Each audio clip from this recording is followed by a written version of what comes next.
elle est mesurée en volts. C'est-à-dire, par exemple, dans votre prise, quand on vous dit que le courant dans notre prise, c'est 220 volts, c'est la tension. Ce n'est pas le courant qui est 220 volts. C'est la tension. C'est un courant qui a une tension de 220 volts. C'est pour ça que sur vos appareils électriques également, vous avez cette possibilité-là. L'intensité que vous montrez qui est faite en volts, et puis vous verrez la notion suivante. Donc, on est capable de réguler la force qui pousse les charges dans un circuit électrique. La deuxième notion, la notion d'ampère. Donc, le courant lui-même,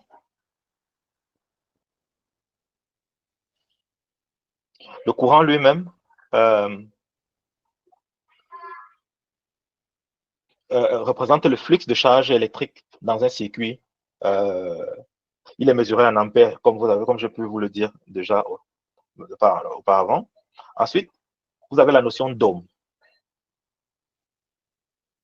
La notion de résistance qui est mesurée en ohm. Pourquoi cette notion de résistance est particulièrement importante? Tout à l'heure, je vais faire une corrélation.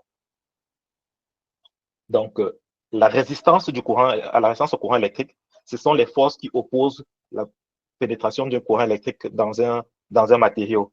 Dans le cadre de l'électrostimulation, le matériau en question sont les tissus biologiques. Et il faut savoir que chaque tissu biologique a une résistance au courant en particulier.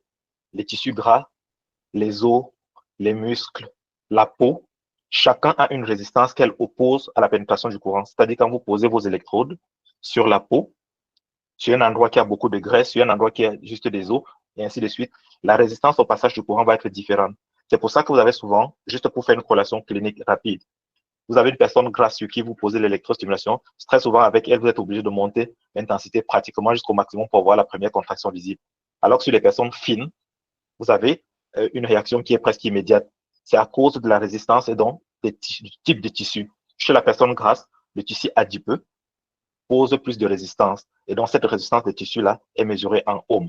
Tout à l'heure, au cours de la présentation, je vous ferai voir un tableau qui vous donne des indications sur la résistance des différents tissus biologiques. Ici, il faut comprendre le principe d'interconnexion entre ces différents concepts-là. Donc, la relation entre la tension, le courant et la résistance est décrite par la loi d'Ohm.